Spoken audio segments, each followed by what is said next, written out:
Ya, shalom kekasih Tuhan dimanapun Anda berada, khususnya jemaat keluarga Mata Jandi Kota Bontang dan kekasih Tuhan yang sedang belajar tentang menjadi seperti Kristus di modul 1 ini, tentang bagaimana kita mengalami Tuhan, dan ini adalah pelajaran yang ke-10. Kalau di GB Clear Bontang, ini pelajaran yang ke-11, ditambah dengan pelajaran tentang pemahaman Alkitab. Ya, jadi di pelajaran hari ini, kita akan belajar tentang bagaimana kita menjadi pribadi yang setelah tertanam di gereja lokal, setelah Anda bertobat terima Yesus, kemudian kita dipanggil untuk menjadi saksi Kristus, dan sekarang kita diajar untuk bagaimana kita menjadi orang percaya yang mengerti tentang panggilan untuk melayani Tuhan. Bapak Ibu tahu nggak, hidup tertinggi dalam hidup kita itu adalah bukan ketika Anda menjadi seorang pejabat, bukan ketika Anda menjadi seorang yang disebut sebagai seorang konglomerat. Itu hanya sebatas status di depan warga atau mata masyarakat saja. Tapi di mata Allah, pekerjaan atau kehidupan yang berstatus tertinggi di hadapan Tuhan adalah ketika kita melayani Tuhan.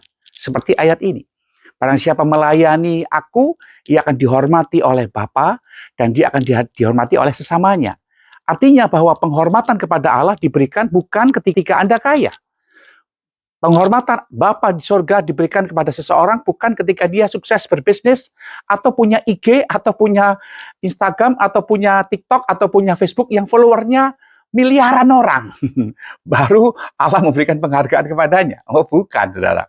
Ketika kita mencatat bahwa panggilan tertinggi dalam kehidupan orang percaya sesudah Anda diselamatkan, itu adalah melayani Tuhan. Hidup ini menjadi hidup yang gak berarti ketika kita menyimpan keselamatan itu sendiri. Ya, saya percaya bahwa ketika Anda bertobat, mengakui Yesus Kristus sebagai Tuhan dan Juru Selamat, maka keselamatan menjadi milik kita. Tetapi setelah Anda diselamatkan, so what gitu loh. Ayo, jemaat clear. Coba kita pikirkan baik-baik. Ketika Anda diselamatkan, untuk apa kita hidup diselamatkan? Tuhan mau supaya Anda dan saya memahami baik-baik, supaya hidup kita ini berdampak bagi kerajaan Allah. Bagaimana caranya berdampak bagi kerajaan Allah? Ya, dengan mengerti hati Tuhan, mengerti perasaan Tuhan, mengerti kerinduan Allah Bapa dalam hidup kita melalui Yesus Kristus, di mana hidup kita berarti bagi sesama. Keselamatan bukan kita untuk diri sendiri, tetapi kita mengajak orang lain supaya mereka juga ikut diselamatkan seperti kita. Dengan cara apa? Melayani mereka. Kemarin kita sudah belajar tentang bagaimana menjadi pribadi yang disebut sebagai saksi Kristus.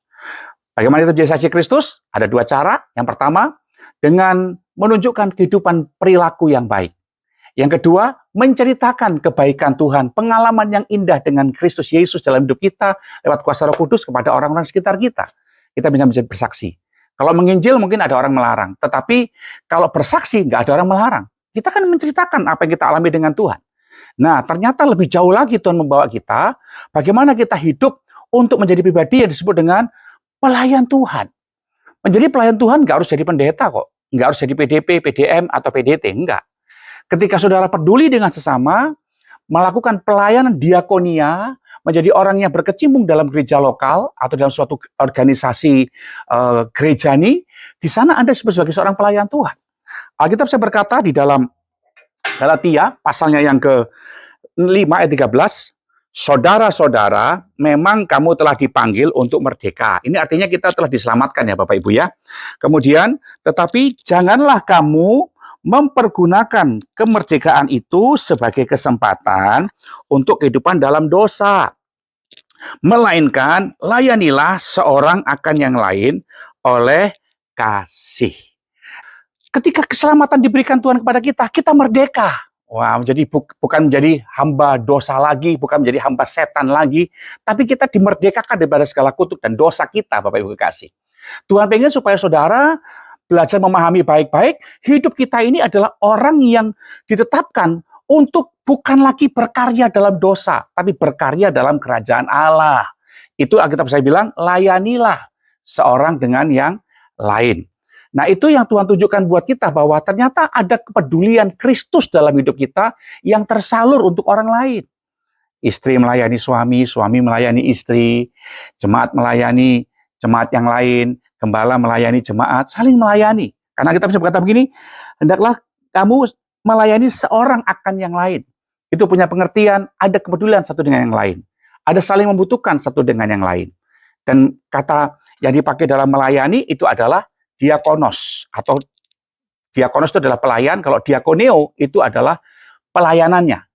Jadi hari ini Bapak Ibu diajar lalu muncul kata diaken. Nah, saya bukan diaken, apakah saya bisa melakukan pelayan diakonos? Oh, bisa. Sangat bisa, bahkan itu harus. Bagaimana kita menjadi pribadi yang mengerti untuk hidup yang terlibat dalam pelayanan. Kata pelayanan dalam bahasa Yunani menggunakan kata diakonos, artinya pelayan, yang artinya pelayan yang melayani. Dari kata tersebut muncul kata diaken itu, yang artinya dihamba atau yang berfungsi untuk melayani. Nah, ini bagian yang menarik Bapak Ibu. Jadi panggilan tertinggi dalam hidup kita itu adalah orang yang melayani pelayanan dengan jemaat, itu disebut diaken. Pelayanannya artinya diakoneo, kalau pelayannya itu disebut dalam bahasa Yunani diakonos. Ya, kita adalah seorang yang terlibat menjadi seorang hamba, menjadi seorang abdi untuk melayani. Nggak peduli kita mungkin uangnya banyak, saldonya banyak, mobilnya 10, rumahnya mewah-mewah. Tapi ketika Anda mengerti hati Yesus untuk pelayanan, kita tanggalkan itu semua, kita mengambil jubah sebagai seorang hamba untuk melayani. Ya, sebagai usher, singers, worship leader, pemain musik, tenaga multimedia, kemudian besuk orang sakit, pelayanan kedukaan, mandiin mayat, ya. Kalau saudara mau belajar mandi mayat, nanti saya ajarin ya. Kemudian bagaimana saudara ngurusin janda-janda miskin, yang benar-benar janda, kemudian saudara mengurusin fakir-fakir miskin. Itu semua adalah bentuk pelayanan yang dilakukan oleh diaken atau jemaat yang punya hati diakonos, gitu.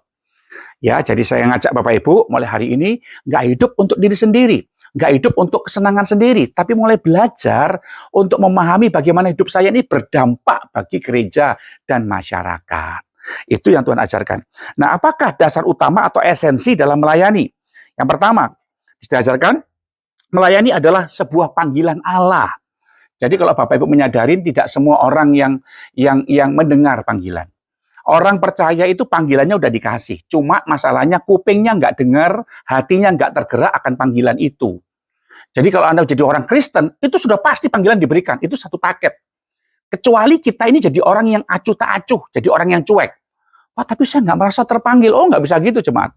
Ketika Anda percaya Yesus, Anda dimuridkan, tertanam dalam gereja lokal, panggilan untuk bersaksi, kemudian panggilan untuk melayani, itu udah satu paket dikasih Tuhan. Karena Tuhan nggak pernah memanggil seseorang tanpa yang namanya tujuan. Jadi Anda diselamatkan, tujuannya adalah supaya kita juga menyalurkan keselamatan itu kepada orang lain. Sehingga orang lain diselamatkan seperti kita di dalam Yesus Kristus. Dalam pekerjaan saudara, saudara bisa melayani Tuhan. Dalam karir saudara, saudara bisa melayani Tuhan. Dengan cara apa? Bersaksi. Pekerjaan yang baik, bekerja yang baik, jujur, tanggung jawab, berintegritas. Kemudian syukur-syukur Anda bisa menceritakan kebaikan Tuhan yang Anda alami. Lalu ketika teman Anda sakit, ketika tetangga Anda sakit, Anda bisa melayani dengan kasih. Masa kita kalah sama orang dunia? Mereka lebih peduli daripada kita orang Kristen. Seperti kita diajar untuk menyadari bahwa ternyata waktu saya diselamatkan, oh saya harus memahami bahwa itu satu paket. Ada panggilan Allah yang disertakan di balik keselamatan itu. Untuk apa? Diakonio, melakukan tugas pelayanan. Satu kali murid-murid Yesus tanya kepada Yesus, apa yang kami dapat kalau aku mengikut engkau? Yesus berkata begini di dalam Injil Matius pasalnya yang ke 19 ayat 29. Dan setiap orang yang karena namaku meninggalkan rumahnya, saudaranya laki-laki atau saudaranya perempuan, bapak atau ibunya, anak-anaknya atau ladangnya, akan menerima kembali 100 kali lipat dan akan memperoleh hidup yang kekal. Dan itu janji Tuhan dalam hidup kita. Yohanes 12 ayat 26. Barang siapa melayani aku, ia harus mengikut aku. Dan di mana aku berada, di situ pun pelayanku akan berada. Barang siapa melayani aku, ia akan dihormati oleh Bapa. Ini satu bagian yang menarik Bapak Ibu. Bahwa ternyata waktu saya belajar menjadi orang percaya, saya ini melayani Tuhan, saya dihormati dengan cara apa? Ketika Tuhan kembali memperhitungkan apa yang kau tabur dalam pelayanan. Nah, jadi Bapak Ibu memahami bahwa ketika dalam panggilan Allah dalam melayani itu adalah kita ini diselamatkan untuk melayani. 2 Timotius 1 ayat 9 dikatakan di sana. Bahwa ternyata saya dipanggil untuk melayani Tuhan. Ketika saya melayani Tuhan, ada korban yang saya lakukan. Meninggalkan kesibukan, meninggalkan kesenangan. Kemudian di mana Tuhan kehendaki saya berada, di situ saya harus berada. Anda nggak bisa pelayanan pilih-pilih. Bahkan mainnya nggak harus di gereja. Saya lebih suka pelayanan di kantor kok. Di kantor teman-teman welcome pada saya. Di kantor teman-teman lebih welcome daripada saya, daripada di gereja.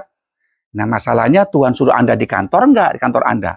Jangan-jangan Tuhan suruh Anda pelayanan di gereja lokal, Anda nggak mau milih-milih sendiri. Karena Tuhan bilang begini di Yohanes pasal 12 tadi ada 26, di mana aku berada, di situ pelayanku juga berada.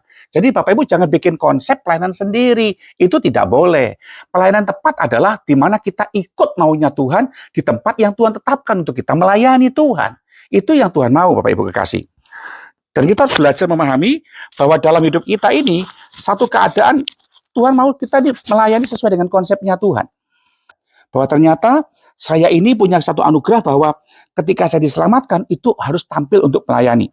2 Timotius 1 ayat yang ke-9 dikatakan, Dialah yang menyelamatkan kita dan memanggil kita dengan panggilan kudus, bukan berdasarkan perbuatan kita, melainkan berdasarkan maksud dan kasih karunia-Nya sendiri yang telah dikaruniakan kepada kita dalam Kristus Yesus sebelum permulaan zaman. Jadi Bapak Ibu disadarkan baik-baik, ternyata waktu saya diselamatkan, saya dipanggil satu paket dengan pelayanan sekaligus. Jadi orang Kristen yang malang adalah orang Kristen yang menyimpan keselamatan diri sendiri dan tidak peduli orang lain.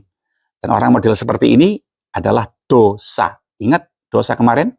Jangan bangga ketika Anda tidak berzina, merasa tidak berdosa. Jangan bangga ketika Anda tidak mencuri. Jangan bangga ketika Anda tidak korupsi. Jangan bangga ketika Anda tidak bohong. Ketika Anda tidak mau melayani, tidak melakukan perintah Tuhan, tidak mau memahami hati Yesus, Anda melenceng dari sasaran, itu harmatia. Artinya melenceng dari sasaran itu adalah dosa. Jadi Bapak Ibu harus mengerti hatinya Tuhan. Kita diperintahkan untuk melayani Bapak Ibu. Ya, Matius pasal 28 ayat 19-20 dikatakan di sana. Matius 28 ayat yang ke-18. Yesus mendekati mereka dan berkata, kepadaku telah diberikan segala kuasa di surga dan di bumi. Karena itu pergilah, jadikan semua bangsa muridku dan baptislah mereka dalam nama Bapa, Anak, dan Roh Kudus. Dan ajarlah mereka melakukan segala sesuatu yang telah kuperintahkan kepadamu dan ketahuilah, aku menyertai kamu sampai kesudahan akhir zaman. Ini perintah. Ajarlah. Kata ajarlah itu berarti kita meluangkan waktu, tenaga, pikiran, perasaan untuk mengajar mereka. Itu pelayanan namanya. Bagaimana kita mengajar kebenaran, bagaimana kita mengajar hidup yang diberkati, supaya saudara bisa belajar mengerti arti bagaimana menghargai perintah Tuhan ini. Bagaimana melayani adalah panggilan Allah, ternyata kita ini diciptakan untuk melayani. Efesus 2 ayat 10 buktinya, Bapak Ibu. Ya, Efesus 2 ayat 10 dikatakan, karena kita ini buatan Allah diciptakan dalam Kristus Yesus untuk melakukan pekerjaan baik yang dipersiapkan Allah sebelumnya. Ia mau supaya kita hidup di dalamnya. Jadi Bapak Ibu itu diciptakan bukan untuk merusak nama orang, bukan untuk ngejatuhkan orang, bukan untuk ngejahatin orang. Tapi kita ini diciptakan Tuhan dalam konsep Allah supaya kita melakukan pekerjaan baik. Orang sakit kita jenguk, orang lemah kita kuatin, orang dalam kesusahan kita tolong, orang dalam pergumulan kita kuatkan. Itu pekerjaan baik dan itu namanya diakoneo yang dilakukan oleh diakonos atau pelayan. Sudahkah Bapak Ibu menyadari bahwa selama ini engkau diciptakan untuk berbuat baik? Banyak mana perbuatan baik Anda buat dengan perbuatan jahat yang kita lakukan? Ayo, banyak mana? Kalau masih banyak perbuatan jahat, yuk kita bertobat. Tuhan, hari ini aku diselamatkan, menyadari bahwa aku ciptaan Tuhan, diciptakan itu ternyata untuk melakukan pekerjaan baik, bukan merusak. Ingat, kita ini kupu-kupu, bukan lagi ulat. Kalau ulat itu ngerusak, ya. Tapi kalau kupu-kupu itu selalu membantu petani dalam proses penyerbukan bunga. Ya Bapak Ibu, kita dalam karunia untuk melayani. Bapak Ibu, kita diberi karunia untuk melayani. Jadi ketika saudara melayani Tuhan, Tuhan perlengkapkan dengan karunia. Karunia itu bicara tentang kemampuan Allah yang ditaruh dalam diri kita. Saya dulu nggak bisa khotbah, tapi saya punya kerinduan untuk menjadi berkat, untuk menyampaikan firman Tuhan. Tuhan kasih karunia. Anda pengen karunia atau melayani. Mungkin suara Anda jelek, suara Anda tidak bagus. Tapi ketika punya kerinduan, Tuhan bisa ubah kok. Tuhan kasih suara bagus. Saya pernah ketemu dengan salah satu jemaat dari Samarinda yang pelayanan di Jakarta. Ketika saya khotbah di Jakarta, ketemu dia yang WL. Setelah ibadah KKR selesai, dia mendekatin saya, Pak, masih ingat saya enggak? Saya dulu di GBI ini di Samarinda, katanya. Dulu waktu saya main tamborin, Bapak panggil saya, Bapak nubuatin saya, bahwa saya akan menjadi seorang pelayan Tuhan dalam puji-pujian. Saya berpikir waktu itu, mana mungkin saya kan seorang penari tamborin, kok bisa ambil pujian? Tapi seiring berjalannya waktu, Pak, setelah itu Tuhan menuntun saya mengenapi nubuat Tuhan sampaikan melalui lidah bibir Bapak. Sehingga sekarang saya menjadi WL di Jakarta dan banyak diundang di mana-mana. Luar biasa nggak, saudara? Karena punya kerinduan. Ayo sekarang Bapak Ibu, belajar kita untuk memahami baik-baik. Hari ini engkau butuh karunia apa untuk melayani? Multimedia, melayani. Terima tamu, melayani. kolektan, melayani itu. Perlu karunia, ya. Anda mungkin perlu karunia untuk menjadi pribadi yang main musik, berdoa sama Tuhan supaya Anda dikaruniai Tuhan. Asal punya niat, punya ketekunan untuk melayani. Dan banyak hal contoh-contoh Bapak Ibu. Saya nggak bisa bahasa Inggris, tapi saya punya rindu karunia untuk menerjemahkan. Tiba-tiba Roh Kudus turun atas saya lewat penumpangan tangan. Tiba-tiba saya bisa bahasa Inggris, ya, tahun 91 ya yang lalu. Sehingga Tuhan membuat saya mengerti bahasa Inggris Alkitab tentunya. Dan ketika saya perdalam belajar sedikit, Tuhan kasih kemampuan untuk bisa memahami lewat belajar, dan saya memahaminya. Karunia, bicara tentang kemampuan ilahi yang Tuhan sertakan bagi seseorang yang punya kerinduan untuk melayani. Ya.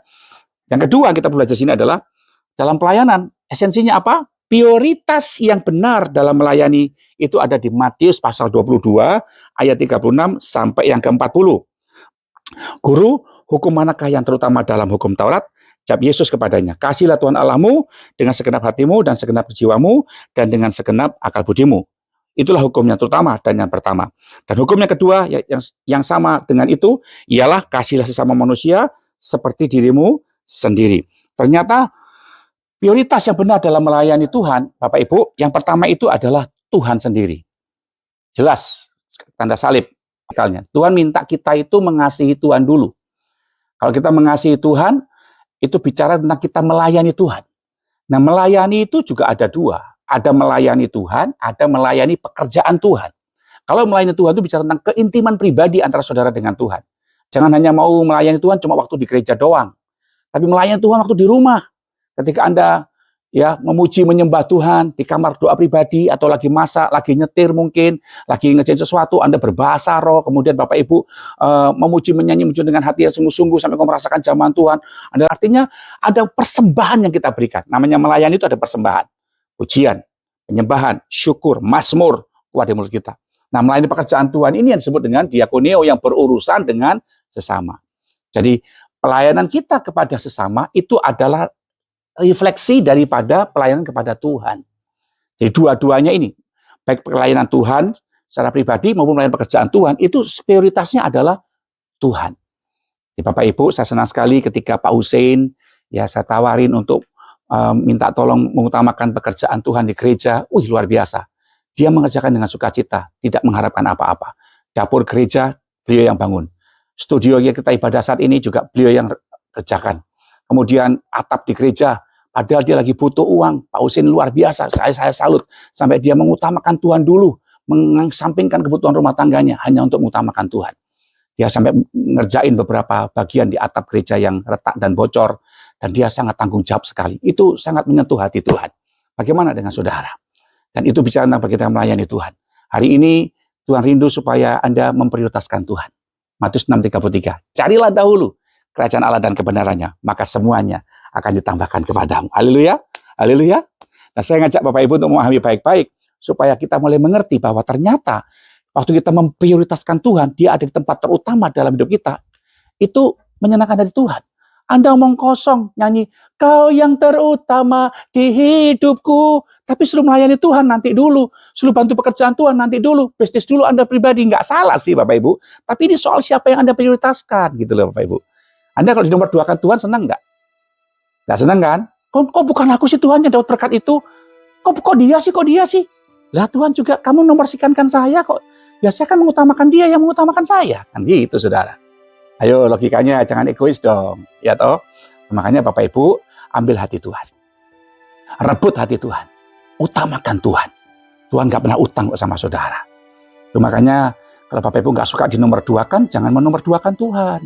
Gitu. Tuhan mengasihi orang itu sama rata-rata.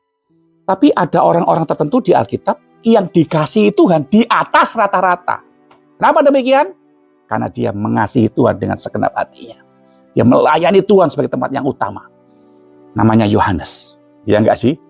Ya, zaman perjanjian lama ada Daud, ada Musa, ada Henok, ada Abraham. Ini adalah orang-orang yang mengasihi Tuhan di atas rata-rata. Sehingga mereka dikasihi Tuhan di atas rata-rata. Jangan mau kasih yang rata dari Tuhan. Minta kasih yang di atas rata-rata gitu loh Bapak Ibu. Sehingga Anda mendapatkan spesialisasi pertolongan Tuhan yang ajaib. Berkat itu ngejar saudara, bukan saudara ngejar berkat. Ya Bapak Ibu ya, saya ngajak Bapak Ibu kasih untuk memahami baik-baik. bahwa kita diutamakan Tuhan, maka kita juga harus belajar mengutamakan Tuhan. Jangan menomorduakan Tuhan. Sekian Bapak Ibu.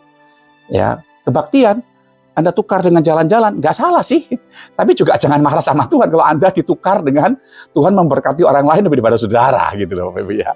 Yang makanya kita belajar hari ini, Tuhan, biar aku take place di hatimu. Karena Engkau take place di hati saya sebagai yang prioritas. Kayak itu loh. Apa tuh namanya?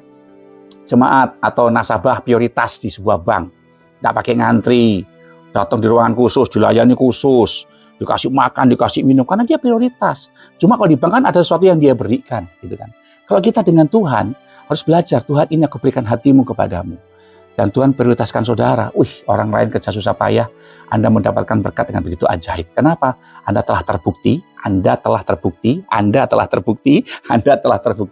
mengutamakan Tuhan terlebih dulu. Dan itu perlu proses waktu ujiannya, Bapak Ibu kekasih ya. Mari kita belajar. Yang kedua, itu adalah keluarga. Ya, keluarga, orang tua. Jangan Anda melayani di gereja, salah juga kalau Anda mengabaikan orang tua. Orang yang telah membesarkan saudara, orang yang telah membuat nama Anda besar, orang yang telah membuat uang Anda banyak, orang yang membuat Anda dikenal, Anda jangan lupakan mereka. Tahu nggak kata biadab itu apa? Orang biadab itu adalah orang yang tidak punya moral, orang yang tidak punya etika, orang yang nggak tahu tata acara, orang yang nggak tahu aturan, orang yang nggak tahu balas budi, itu orang biadab. Kalau sampai Bapak Ibu kurang ajar sama orang yang telah membesarkan saudara, yang telah membuat nama Anda besar, yang membuat saldo bank Anda bertambah, Anda kurang ajar sama dia, itu orang biadab. Anjing itu lo tahu bagaimana berbuat baik sama yang ngasih makan dalam hidupnya. Dia tahu bagaimana menolong, ya. Dan itu yang Tuhan tunjukkan buat kita. Itu sebabnya mari hari ini kita belajar. Tuhan, aku mau belajar untuk melayani orang tua. Aku mau belajar untuk melayani orang-orang yang telah berjasa dalam hidup saya. Bahkan aku telah belajar untuk melayani orang-orang yang Kau tempatkan di sekitar saya, yang berdampak dalam hidup saya. Itu prioritasnya. Kasihlah sesama manusia seperti dirimu sendiri. Anda perpuluhan rajin, tapi orang tua Anda biarin sampai tidak bisa makan. Itu salah juga Bapak Ibu kasih. Ya, kita mengasihi Tuhan, mengasihi mereka. Utamakan Tuhan, utamakan juga mereka. Itu seimbang dalam hidup ini. Sehingga Tuhan mengajar pada kita bagaimana hidupnya menjadi berkat bagi mereka. Jangan jadi batu sandungan. Sebabnya mari kita belajar. Prioritas yang utama memang Tuhan, tapi saya tidak boleh mengabaikan sesama saya. Vertikal dalam sebuah tanda salib. Dan itu yang Tuhan ajarkan. Mari kekasih Tuhan, pantang dalam hidup kita orang percaya menjahati orang tua. Pantang bagi kita orang percaya menjahati orang-orang yang ada sekitar kita. Tapi halal dalam hidup saya, bermanfaat untuk saya ketika saya melayani mereka. Pak, bagaimana kalau orang tua saya mengabaikan saya? Tetap layani mereka. Bukti bahwa Anda berbakti kepada mereka. Jasa baiknya, ya, nama besar yang Tuhan berikan orang tua kepada Anda, itu harus Anda pegang baik-baik. Nggak ada orang tua benci anak, itu nggak ada. Anak yang menjadi orang tua itu banyak. Itu makanya kita belajar, bukan bapak cari anak. Kalau anak udah gede, anak yang harus cari bapak. Jangan jauh dari sumber Bapak Ibu. Karena bapak selalu menanti Anda untuk diubahkan. Kecuali Anda tidak dewasa, kecuali kita ini kekanak-kanaan, mintanya selalu nuntut ini, nuntut itu dalam bahasa Yunani katanya teknon. Anak yang belum akil balik, anak yang kekanak-kanaan. Umurnya udah gede, tapi mohon maaf kelakuannya kayak anak kecil. Kenapa? Ya sukanya nyakitin orang tua. Makanya kita belajar untuk hidup menjadi berkat bagi orang tua. Dengan apa yang Tuhan percayakan bagi saudara saat ini. Sepiring makanan disertai dengan cinta, itu akan lebih berharga di hadapan orang tua daripada harta banyak yang kau miliki, tapi melukai orang tua. Itu sangat menyedihkan. Ingat, kita mati tidak bawa harta. Kita bawa segala perbuatan baik kita di hadapan Tuhan dan iman kita. Haleluya. Baik, berikutnya. Yang ketiga, tujuan yang utama dalam melayani. Yang pertama, itu dalam Yohanes 15 ayat 16 dikatakan di sana, itu untuk menghasilkan buah. Yohanes 15 ayat 16 dikatakan, bukan kamu yang memilih aku, tetapi akulah yang memilih kamu, dan aku telah menetapkan kamu supaya kamu pergi dan menghasilkan buah, dan buahmu itu tetap, supaya apa yang kamu minta kepada Bapa dalam namaku diberikannya kepadamu. Oh, ternyata buah kita nggak boleh angin-anginan. Harus tetap. Ada orang yang buahnya melayani kalau hari Minggu doang, tapi Senin sampai Sabtu jahatnya minta ampun. Itu bukan berbuah, ya Bapak Ibu. Berbuah sih berbuah, tapi nggak konsisten. Buahnya angin-anginan. Ya, dulu saya pendeta, lu kok dulu? Sekarang enggak? Enggak, saya pendeta kalau di minggu doang. Salah, saudara. Lebih baik Anda jadi mantan pengusaha daripada mantan pendeta.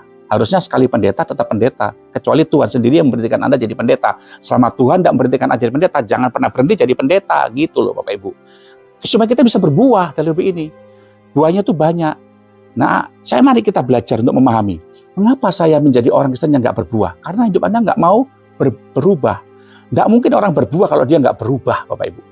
Berubah dulu baru bisa berbuah.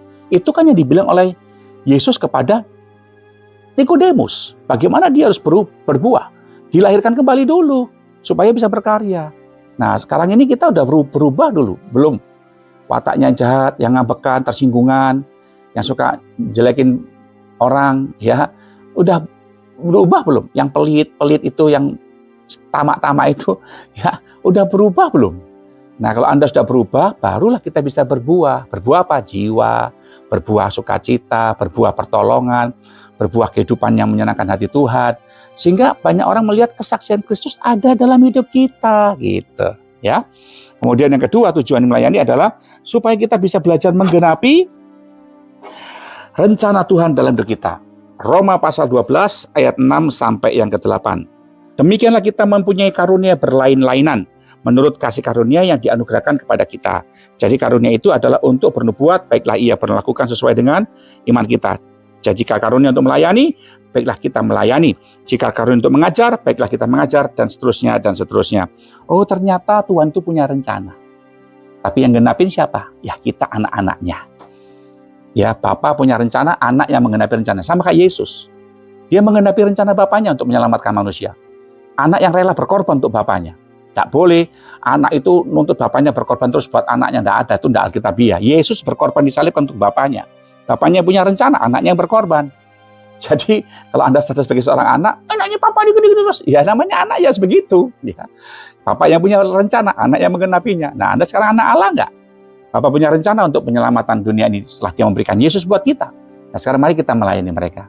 Tahu nggak sih kalau kita melayani mereka, orang-orang yang lemah, orang-orang yang ikut Yesus, kadang mengalami kelemahan, datang ke gereja punya pergumulan. Ketika Anda melayani, ketika Anda memberikan hidup Anda kepada mereka untuk melayani Tuhan, mereka akan ada rasa diperhatikan dan dipedulikan.